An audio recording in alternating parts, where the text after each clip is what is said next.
दो का वर्णन आज होगा। प्रणाम गुरुजी। मैं एक जब भोग में लिप्ति होती है ना, तो सत्य के प्रति या आत्मा के प्रति या ईश्वर के प्रति अनजान रहती है। इस अनजान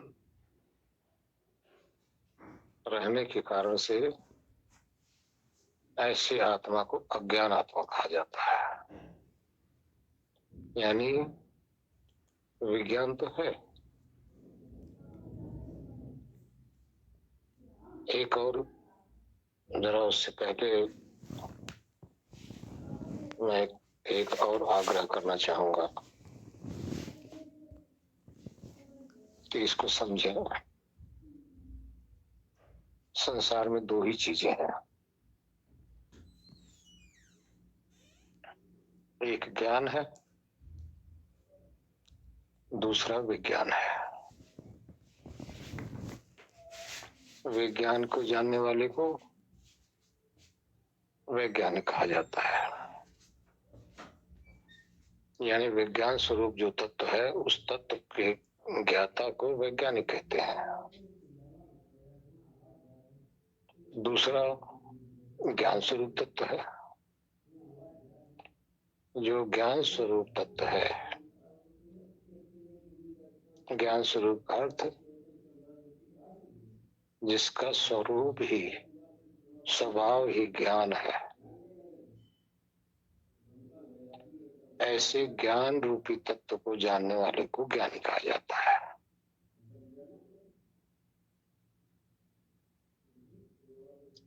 वैज्ञानिक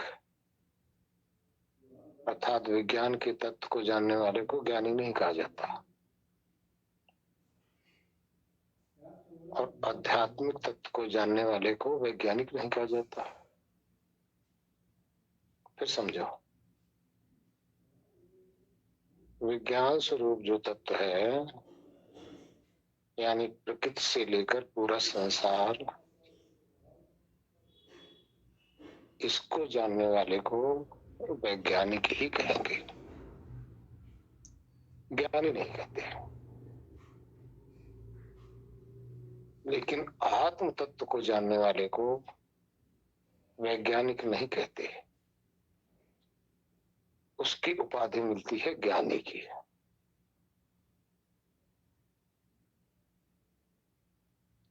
तो जब कोई आत्मा अध्यात्म की तरफ नहीं आई होती, उस समय उसकी उपाधि अज्ञानी की है। अज्ञानी का अर्थ ज्ञान स्वरूप की सत्ता को न जानने वाला। तो एक आत्मा की अवस्था ये हो गई। दूसरी अवस्था हुई जब अध्यात्म रूपी सत्ता का अर्थात चेतन सत्ता का जब कोई ज्ञान कर लेता है। ध्यान देना इस बात को। सुन लेने से कोई ज्ञानी नहीं होता,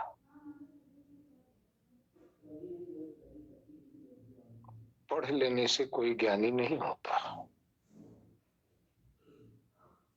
चाहे सारी उम्र सुनो, चाहे सारी उम्र आप पढ़ो, आप ज्ञानी नहीं होंगे जब तक आप आत्मा और परमात्मा को भली भांति जान नहीं लेते। तब तक आपकी ज्ञानी की कोट में आप नहीं आते। अच्छी प्रकार से समझ लेने के बाद, अर्थात साक्षात्कार कर लेने के बाद, साक्षात्कार का अर्थ है तत्व का दर्शन, साक्षात अनुभव। वो कैसे होता है? मन बुद्धि से परे होकर चेतना जहां अपने शुद्ध स्वरूप में है, उसी शुद्ध स्वरूप में अवस्थित होने के बाद में ही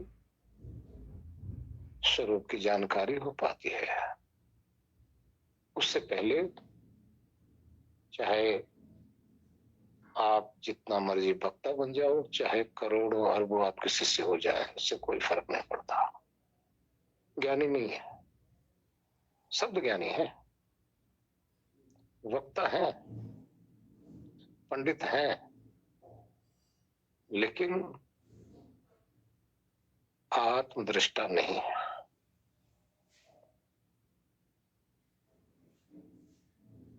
जब कोई आत्मदृष्टा हो जाता है तब उसको ज्ञानी की उपाधि मिलती है, अर्थात ज्ञान रूपी तत्व का अनुभव करता,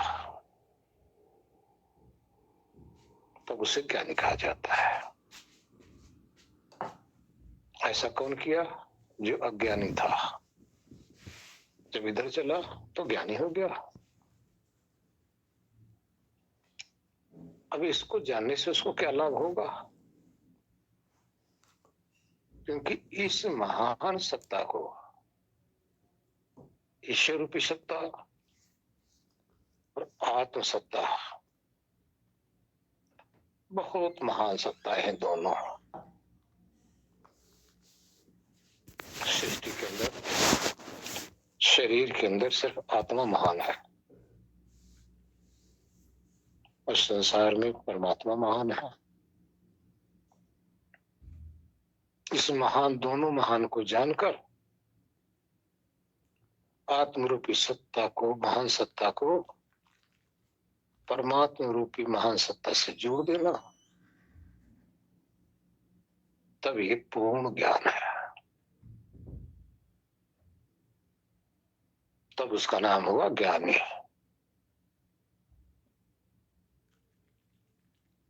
ध्यान देना, इस पे एक और प्रमाण आपको देता हूं। अधिकतर लोग सुन के, पढ़ के ज्ञानी है इस धरती पर।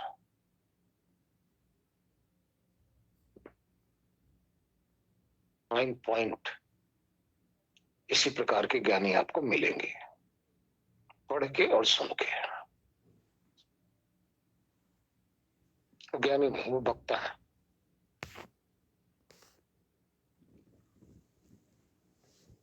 ज्ञानी कैसे बनता है? फिर एग्जाम्पल आपको देता हूं। आपके पास किताब है तैरने की, स्विमिंग सीखने की। आप किताब पढ़ पढ़ के खूब सीख ली आपसे, किताब पढ़ पढ़ के तैरना तो सीख लिए, किताबों से, यानी उसके सारे नियम, जो सिस्टम है तैरने का, अच्छी तरह समझ लिए। ये कहाँ हुआ? तब तो ज्ञान में आ गया। तब तो ज्ञान में नहीं आया, ये शब्द ज्ञान में आया। शब्द से आपने तो अच्छी तरह से तैरना सीख लिया, लेकिन जब आप को नदी में कुदा दिया जाए, फिर आपकी क्या हालत होगी? विचार करो। क्या आप तैर पाएंगे? पढ़ा हुआ ज्ञान या सुना हुआ ज्ञान वहां काम आएगा? वहां तो डूबना ही डूबना है। इसलिए आप जितना मर्जी पढ़ लो, जितना मर्जी सुन लो, इससे आप तैर नहीं पाएंगे। पानी में डूबना ही डूबना है। इसलिए पढ़े और सुने जितने भी ज्ञानी हैं, उनको मूल में डूबना ही डूबना है, भव सागर में डूबना ही डूबना है। भव सागर से तर नहीं पाएंगे। तो अब तैरने के लिए क्या करना पड़ेगा? तैराक से जाकर सीखो, पानी के अंदर कैसे हाथ मारना, कैसे पांव मारना, कैसे तैरना है, कैसे गर्दन करना है, कैसे सांस लेनी है। वहां जब आप अभ्यास करेंगे तो आपको किताब की भी जरूरत नहीं है, किसी सुनने की भी जरूरत नहीं है। वो क्या होगा? आपका अपना होगा। लेकिन जो सुन रहे थे, पढ़ रहे थे, ये तो दूसरे का अनुभव था। दूसरे का अनुभव अपने में काम नहीं आता।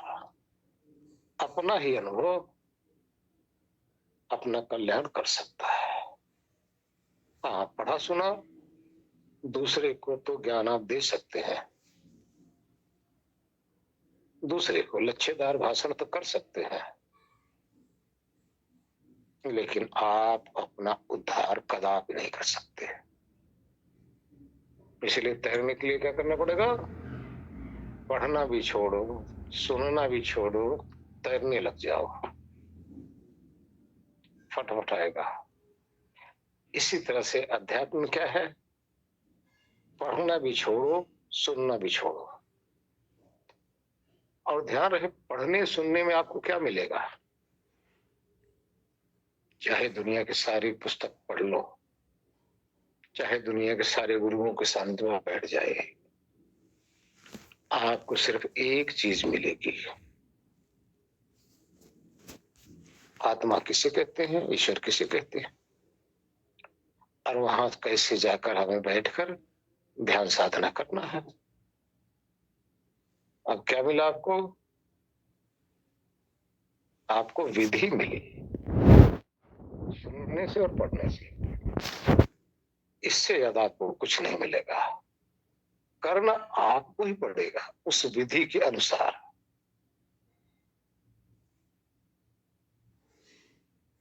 तभी जाकर आप को आत्मज्ञान हो पाएगा। तब आपका नाम होगा ज्ञानी। दो उपाधि हो गई। तीसरी उपाधि क्या होगी? इस महान सत्ता को जब जान लेगा कोई, उसके अंदर ऑटोमेटिक ही महानता आ जाती है, उसके अंदर शांति आ जाती है, उसके अंदर नम्रता आ जाती है। विषय विकारों से अपने आप को बचा कर रखता है। संसार में रहते हुए भी अपने आप को बंधनों से मुक्त करने का प्रयत्न करता रहता है। जिस तत्व में उसने रमण करना शुरू कर दिया है, उस तत्व में रमण करता है, न कि विषयों में। साधारण प्राणी विषयों में रमण करते हैं, लेकिन ज्ञानी ज्ञान में रमण करता है, ज्ञान रूपी तत्व में रमण करता है। संसारी प्राणी भौतिक तत्वों में रमण करते हुए भौतिक शरीर की प्राप्ति करते हैं। ज्ञानी प्राणी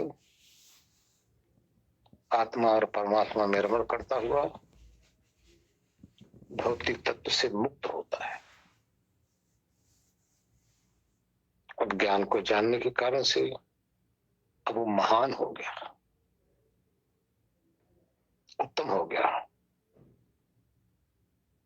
इसलिए उसके अंदर महानता का अनुभव होने लग जाता है सबको।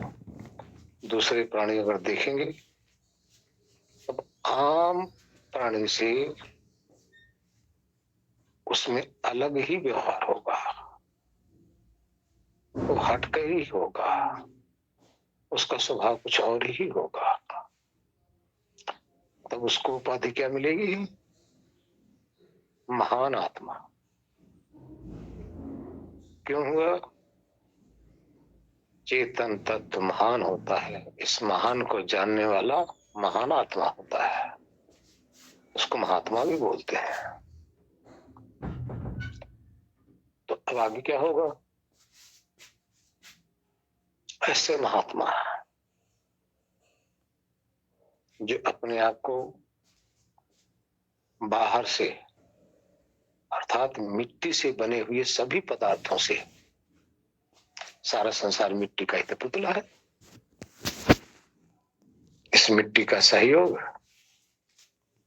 अग्नि भी कर रही है, वायु भी कर रहा है, जल भी कर रहा है। इनके सहयोग से ये मिट्टी जो है देह रूपी पुतले में बासने लग जाती है। सारा संसार रूप दृश्य रूप में ये मिट्टी देखने लग जाती है। तो ऐसे महान आत्मा के सामने सारा संसार मिट्टी ही नजर आती है। मिट्टी। अब आप देखो ना, सोना क्या है? मिट्टी। चांदी क्या है? मिट्टी। तांबा क्या है? मिट्टी। कपड़े क्या है? मिट्टी। आपका मकान क्या है? मिट्टी। आपकी शरीर क्या है? मिट्टी। सब कुछ मिट्टी ही तो मिट्टी से बना हुआ है ना। पेड़ पौधे जितना भी वनस्पति आप देख रहे हैं सब में अधिकता मिट्टी की है। तो ऐसा महान आत्मा सब कुछ मिट्टी समझता हुआ इस मिट्टी के देह में मिट्टी डालता हुआ आकर्षित नहीं होता, क्योंकि शरीर भी मिट्टी की और खाती भी मिट्टी है। सब कुछ मिट्टी से, अन्न भी मिट्टी का, फल भी मिट्टी का, सब कुछ मिट्टी से बना हुआ। अब देखो ना, अब आलू देखो, आप लगा देते हैं, कहां से आती है? उसमें वही मिट्टी का रूपांतरण हो जाता है। जो कुछ आप देख रहे हो मिट्टी का ही रूपांतरण सारा रूप है। तो उस महात्मा के दृष्टि में सब कुछ मिट्टी है, लेकिन ये भी देखता है इसी मिट्टी के अंदर हीरा भी तो चमक रहा है। उस सभी मिट्टियों के अंदर, देह रूपी मिट्टी के अंदर चमकते हुए हीरे को देखता है, ना कि मिट्टी को। कण कण में चमकते हुए शक्ति रूप में, रचना रूप में, ज्ञान रूप में ईश्वर को देखता है, ना कि मिट्टी को देखता है। अब इसमें और पहले वाले में क्या फर्क रह गया? पहले वाला प्राणी शरीर को देखकर इसकी सुंदरता के अंदर लुभायमान हो रहा है, इसके चमड़े को देखकर इसमें आकर्षित होता है। स्त्री पुरुष की जो बनावट है मिट्टी की, उसको देखकर लुभाता रहता है। लेकिन ज्ञानी जन क्या देखते हैं? ये जो स्त्री पुरुष की शरीर है उसमें देखता हुआ इसकी यथार्थता को अनुभव करता है, जो सच्चाई है वही अनुभव करता है। इस तरह से दोनों में फर्क हो जाता है। ये महानता है उसकी। महान उसे नहीं कहते हैं कि अपने आप कोई महान कहे, नहीं। दृष्टि जिसकी बदली होती है, उस महान को देखने की जिसकी दृष्टि होती है, वो महान होता है। और जो इस तुच्छ को देखता है वो अज्ञानी होता है। अब जब ऐसी दशा जिसकी आ गई, इस तरह से जिसका विवेक जागृत हो गया, तो वो महान आत्मा हो गया। आगे आगे देखिए, इस महानता के कारण से ऐसा महापुरुष जगत के जितने भी प्रपंच हैं, जितने भी द्वंद्व हैं, सबसे उदासीन रहता है, उनसे बचता रहता है, किसी प्रपंच में अपने आप को फंसाता ही नहीं, और सब जगह कण कण में ईश्वर को देखते हुए शांति का लाभ लेता रहता है। अपने अंदर अपने आत्मसत्ता का अनुभव करता हुआ शांत रहता है। जब शारीरिक जितनी भी क्रियाकलाप है इससे मुक्ति पाते ही ऐसा प्राणी बैठ जाता है, अपने अंदर शांति का लाभ लेता है, उस आनंद सागर के अंदर डूबा रहता है। अब उसकी उपाधि होगी शांत आत्मा। उसको ना तो बोलना है, न किसी की सुनना है, सुनने से उसको कुछ मिलना नहीं, बोलने से उसको कुछ लाभ नहीं होगा। इसलिए उस शांत आत्मा के साथ, शांत परमात्मा के साथ शांत रहता हुआ अपना पूरा जीवन व्यतीत कर देता है। इसके लिए एक एग्जाम्पल है, हमें नहीं पता ये सत्य है या झूठ है, मुझे नहीं पता, लेकिन फिर भी हमने सुना है, ये सुनी बात है। कहते हैं एक बार सिकंदर भारत में आया, सब कुछ लूटने लग रहा था। एक बार कहीं से जा रहा था तो एक महात्मा पत्थरों पे लेटा हुआ शांत चित्त मस्त है। तो इसने उन्होंने देखा, देखने के बाद में महात्मा का आवाज दी,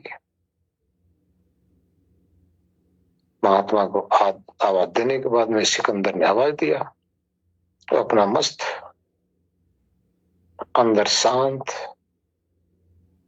आत्मा के साथ अपना तादात्म्य बना रखा था। सिकंदर के आवाज देने के बाद उसके सिपाही भी आवाज दे रहे हैं, तो काहे के बोले? तो सिकंदर ने को गुस्सा आ गया, बोले एक ऐसा आदमी है, हमारे नाम से भी नहीं इसको भय लग रहा है, और मैं इसको पुकार रहा हूं, अपना नाम बता रहा हूं, तब भी ये भयभीत नहीं हो रहा। तो सिकंदर गया पास में, बोला कौन हो तुम भाई, मेरे से तुम्हें डर नहीं लगता? बोला तुम हो कौन?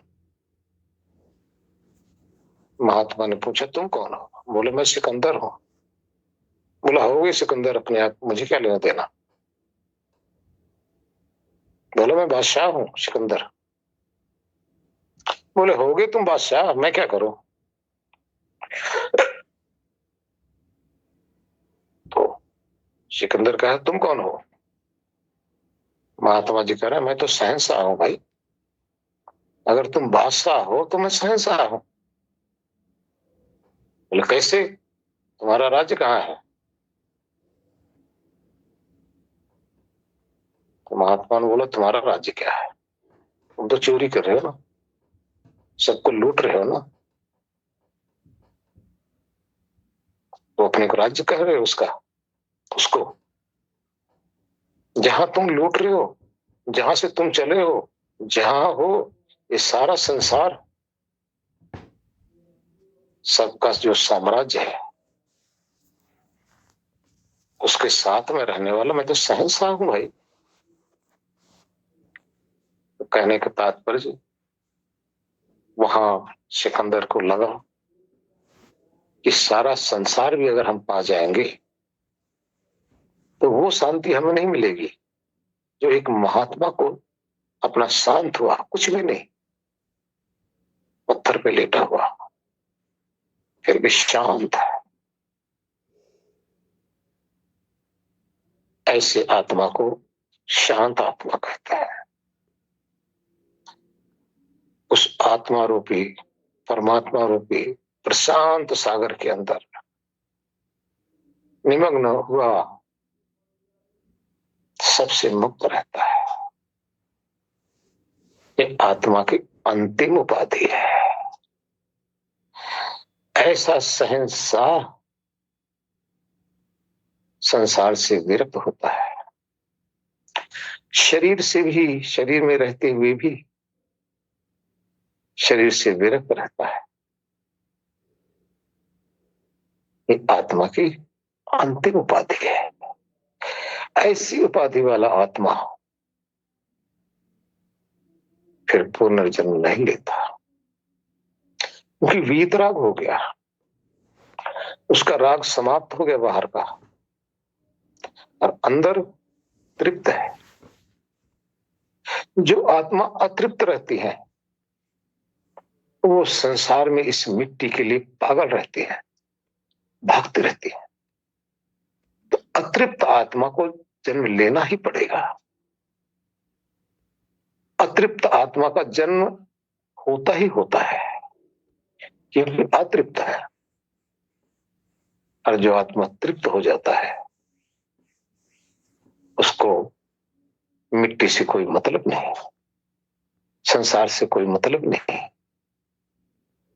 उसका राग समाप्त हो गया, उसकी कामना समाप्त हो गई, समस्त इच्छाएं समाप्त हो गई। उसने जो पाना था पा लिया, जो जानना था जान लिया, जो करना था कर लिया, और साथ में जो छोड़ना था छोड़ दिया। ये छोड़ने वाला पदार्थ ही बंधन का कारण है। जो इस मिट्टी से बने हुए पदार्थ का त्याग कर दे वो मुक्त हो जाता है। देखिए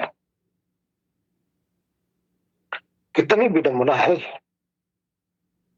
एक चेतन पदार्थ, वाह, इतनी महान सत्ता, और इस मिट्टी के अंदर अपने आप को लुटा दे रही है। कितनी महान अज्ञानता है। अब विचार करो, इस मिट्टी के लिए घर बनाएगा मिट्टी का, नोट इकट्ठी करेगा मिट्टी का, भोगेगा मिट्टी को, जो कुछ भी इकट्ठा करेगा मिट्टी को, और खुद के लिए तो कर ही रहा है मिट्टी इकट्ठी, अपने 100 पीढ़ी के लिए भी मिट्टी इकट्ठी कर रहा है। क्या हुआ? चेतन फंस गया मिट्टी में। चेतन रूपी हीरा खो गया इस मिट्टी के अंदर, इस कचरे के अंदर। इससे बड़ा अज्ञान और क्या हो सकता है? जबकि मिट्टी उसके किसी काम की नहीं है। ध्यान रखना, ये पूरा संसार उसके किसी काम का नहीं। ना घर उसके काम का है, ना कपड़ा उसके काम का है, ना परिवार उसके काम का है, ना समाज उसके काम का है, ना अन्न जल सब उसके काम का है। ये तो सिर्फ शरीर के काम का है। ध्यान रखना, ये सारी मिट्टी इस मिट्टी के काम का है। हीरा का मिट्टी से कोई लेना देना नहीं,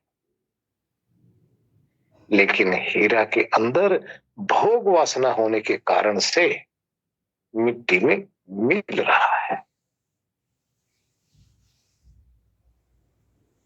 इस तरह से 4 प्रकार का आत्मा की अवस्था आई।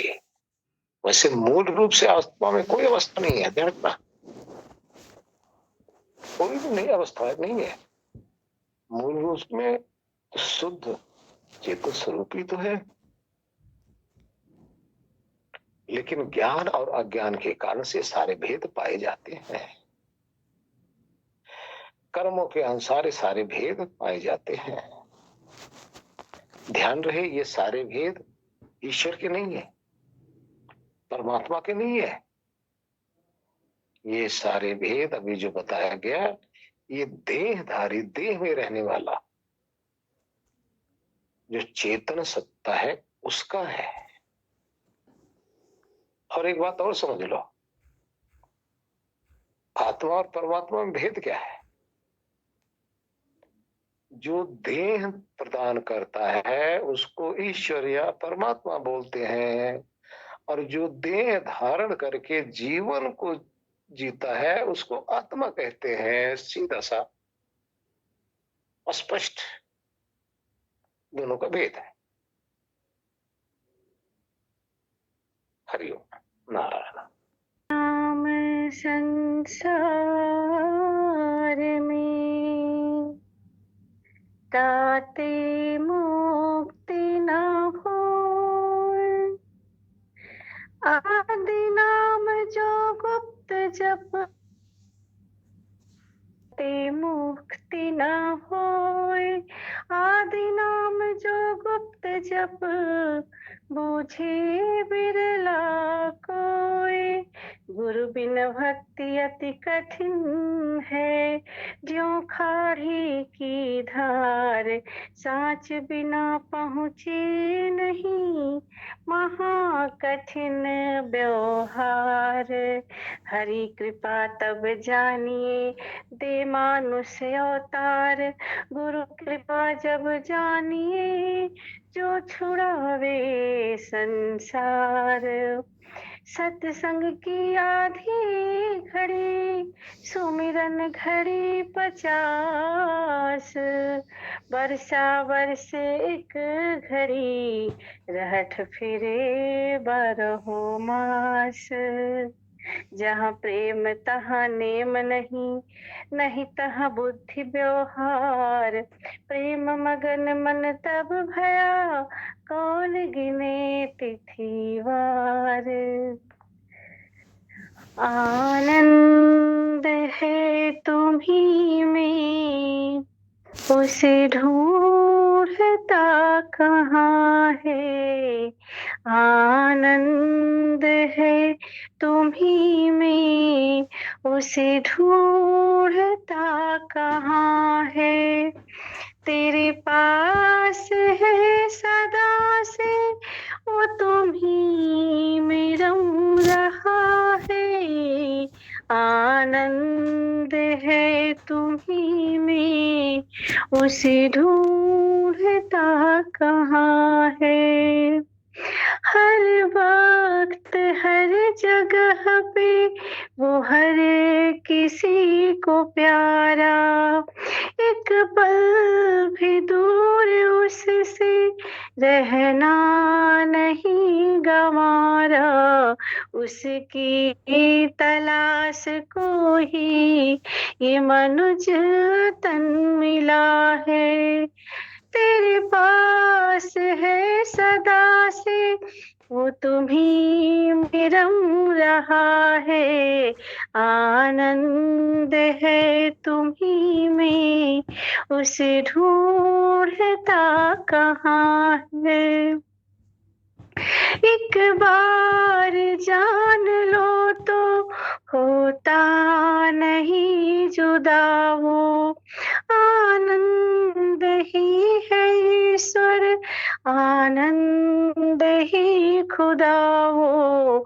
आनंद के लिए ही सब कर्म हो रहा है आनंद के लिए ही, सब कर्म हो रहा है तेरे पास है सदा से, वो तुम्ही में रम रहा है आनंद है तुम्ही में, उसे ढूंढता कहाँ है।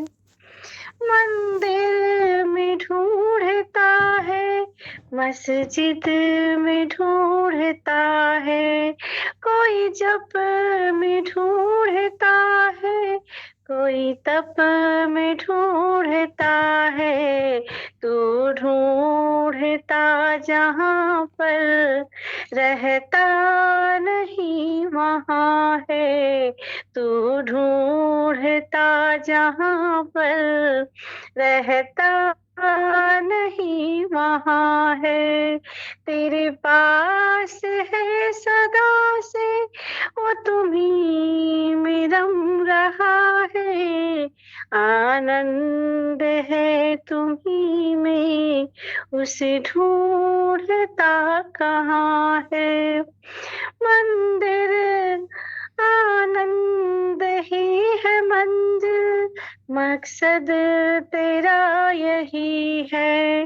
मंजिल है पास तेरे पर जानता नहीं है, एक बार जान लो तो कुछ जानना नहीं है, एक बार जान लो तो कुछ जानना नहीं है। तेरे पास है सदा से, वो तुम्ही में रम रहा है आनंद है तुम्ही में, उसे ढूंढता कहाँ है आनंद है तुम्ही में, उसे ढूंढता कहाँ है। बोलिए श्री सद्गुरुदेव भगवान की जय, सच्चिदानंद भगवान की जय।